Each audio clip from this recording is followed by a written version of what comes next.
vía telefónica, porque nuestro equipo no ha logrado traerlo por aquí. Dicen que él ha evadido. Luis Reyes, sí.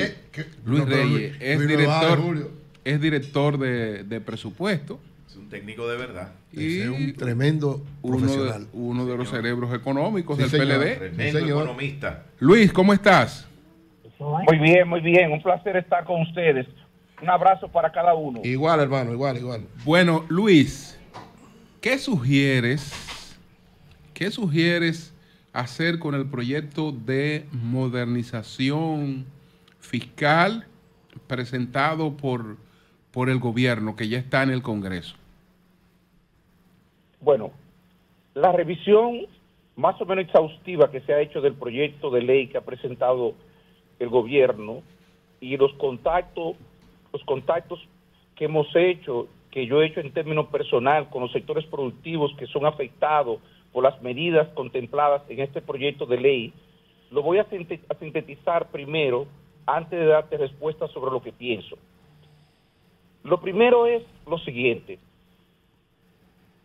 Este proyecto de ley se denomina un proyecto de modernidad y yo quiero destacar lo siguiente.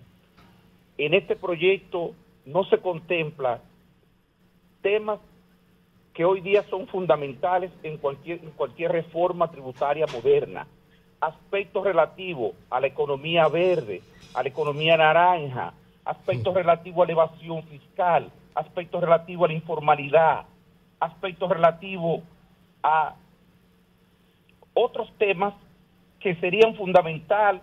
Por ejemplo, el tema de la equidad es una de las cosas que se discute.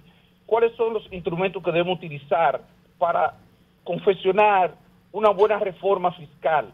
Y esto lo digo realmente con el mejor interés, pensando en que esta es una gran oportunidad que tiene el país para dotar a la República Dominicana de un instrumento que nos sirva por los próximos 30 años y nos catapulte a alcanzar los niveles de ingresos que aspira el país y a mejorar obviamente el bienestar de la población.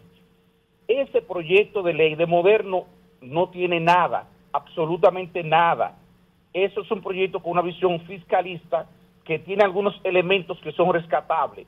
Tanto la simplificación de la tributación para las personas físicas de determinado nivel de ingreso, como el tema de los anticipos fiscales, son dos elementos que son rescatables. Después, a continuación, voy a señalar algunos aspectos que se han comprobado y que descalifica prácticamente el proyecto.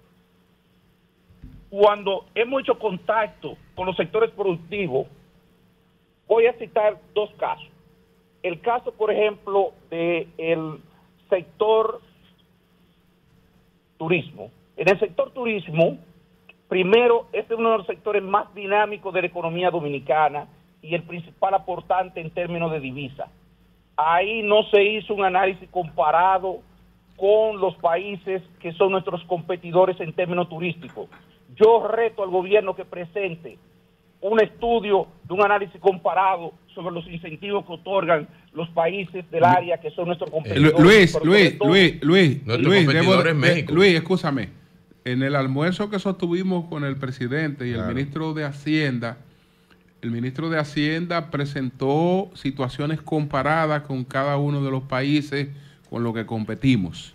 Perdóname, y diciendo que no había nada parecido a un Confotur, decía el ministro. No, perdóname, es que no tiene que haber un Confotur. Yo no me refiero a que haya un Confotur. Lo que estamos hablando es que hayan políticas orientadas, por ejemplo, a mantener la atracción de la inversión extranjera necesaria para complementar la inversión nacional. Lo que me estoy refiriendo es si existe, por ejemplo, IVA diferenciado, como ocurre en el caso de Francia. Francia tiene un IVA diferenciado para el turismo y es el mayor receptor de turistas del mundo. Y esas cosas se analizaron. ¿Garantiza eso que nosotros vamos a mantener la atracción de inversión extranjera para ese sector si nosotros eliminamos completamente los términos que está planteado en el proyecto de reforma? O sea, vamos a tomar esto en cuenta y estamos hablando, garantiza que se van a construir la cantidad de habitaciones que nosotros, el crecimiento de la demanda del turismo amerita en los próximos años. Bueno, ¿cuál era el otro sector que ibas a mencionar? El otro sector es el sector, por ejemplo, de construcción. Y Sí. este tiene una particularidad en el contexto en el que se está adoptando la decisión. El sector construcción, que es otro de los sectores más dinámicos de la economía, ha crecido 2.2% en los últimos 12 trimestres. 2.2% en los últimos 12 trimestres. La tasa de interés para la vivienda está entre 12 y 14%.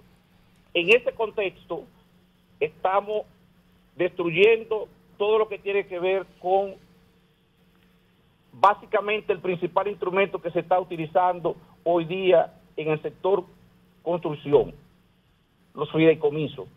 El fideicomiso tiene una característica y es que es un instrumento legal con carácter temporal y por eso la ley se establece que sus obligaciones con la autoridad tributaria se hace al finalizar el fideicomiso. Imagínense un proyecto de construcción que se ejecuta con un financiamiento de un banco y que el primer año, digamos que el proyecto dura 2 años y el proyecto tiene que pagar tributo el primer año antes de concluir el proyecto. ¿Dónde hemos visto un dislate mayor que ese? ¿Dónde? Eso no se ha visto, eso es una locura verdaderamente. Eso es desconocer, no entender la naturaleza de lo que es un fideicomiso.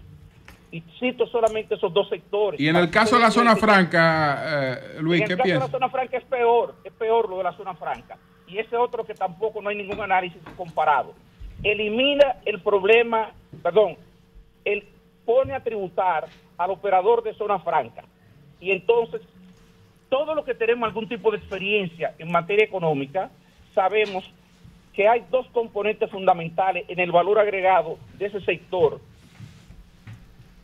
que es, primero, los pagos de nómina y segundo, la renta de las naves, los pies de renta que tiene una nave. Don Luis. Y eso es básicamente los 2 principales componentes que ese sector le aporta al país. Don Luis. Entonces, sí, un momentito, por favor. Termino la idea brevemente. Adelante. Si ese sector usted lo pone a tributar, obviamente el sector tiene 2 alternativas.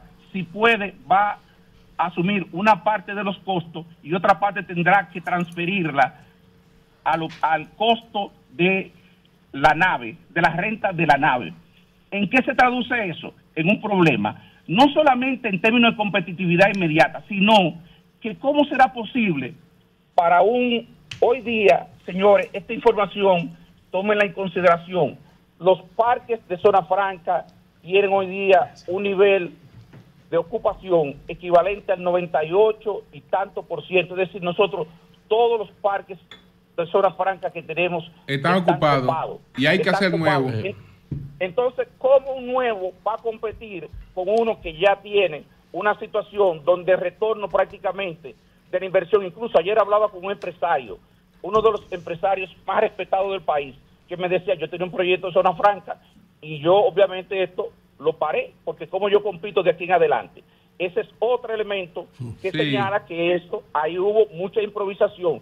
No voy a entrar en los temas de las consideraciones macroeconómicas, porque eso es terrible, sencillamente lo que pasa desde el punto de vista macroeconómico. Luis, ahí hay don Luis, por toda parte.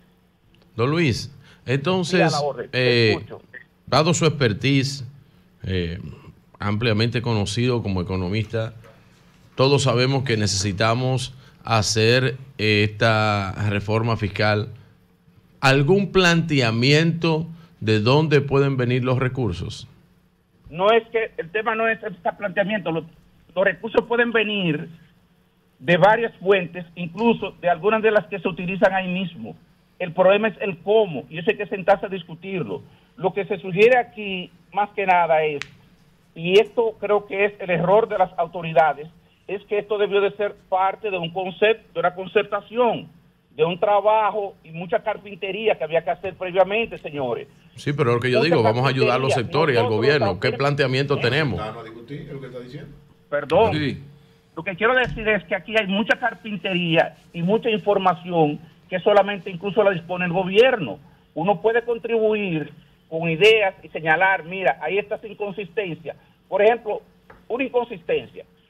Aumento, por ejemplo, la tasa de interés de las inversiones en el sector financiero. Yo no sé cómo el sector financiero no ha saltado y ha dado un brinco, incluso el propio Banco Central, porque ¿cómo vamos a crear un mercado dual? Ya existe, pero estamos ensanchando las diferencias. ¿Va a tener eso algún costo para la colocación de certificados del Banco Central? El aumento de la tasa de interés. Usted le va a transferir 22.000 millones de pesos al Banco Central y por otro lado le va a encarecer el financiamiento del Banco Central. El Banco Central tiene vencimiento de más de 300.000 millones en los próximos 3 meses. ¿A cómo va a tener que recolocarlo? Entonces, ¿cuál va a ser el efecto neto de ese pago, de esa transferencia de 22.000 millones que usted le está haciendo al Banco Central? Si él tiene que aumentar la tasa de interés cuando tenga que recolocar esos certificados. ¿Quién pensó en eso? Pero más aún, ¿quién analizó el problema del potencial salida de capitales que hay aquí? ¿Y cuánto puede costar eso en términos de reservas del Banco Central? Salida de capitales. Pero volvemos a lo mismo que planteamos, porque hasta ahí es que yo voy. ¿Salida de capitales en qué sentido? ¿En qué sentido, Luis? Por lo siguiente, porque el problema es que cuando tú me estás penalizando y me estás estableciendo una tasa, aumentándome la retención del 10 al 15% y haciéndome eso como un pago a cuenta, ¿qué es lo que significa eso? Que yo al final tengo que hacer una reliquidación a la Dirección General de Impuestos sobre la Renta y yo podría terminar pagando, si mis ingresos son hasta 2.4 millones, yo voy a pagar conforme a las escalas que están hoy establecidas y tengo que descontar. Hoy día se paga el 10% y con el 10% yo liquido las obligaciones que tengo frente al impuesto sobre la renta. Todas esas inversiones de cartera, son las inversiones que tienen inversionistas internacionales en el sistema financiero local.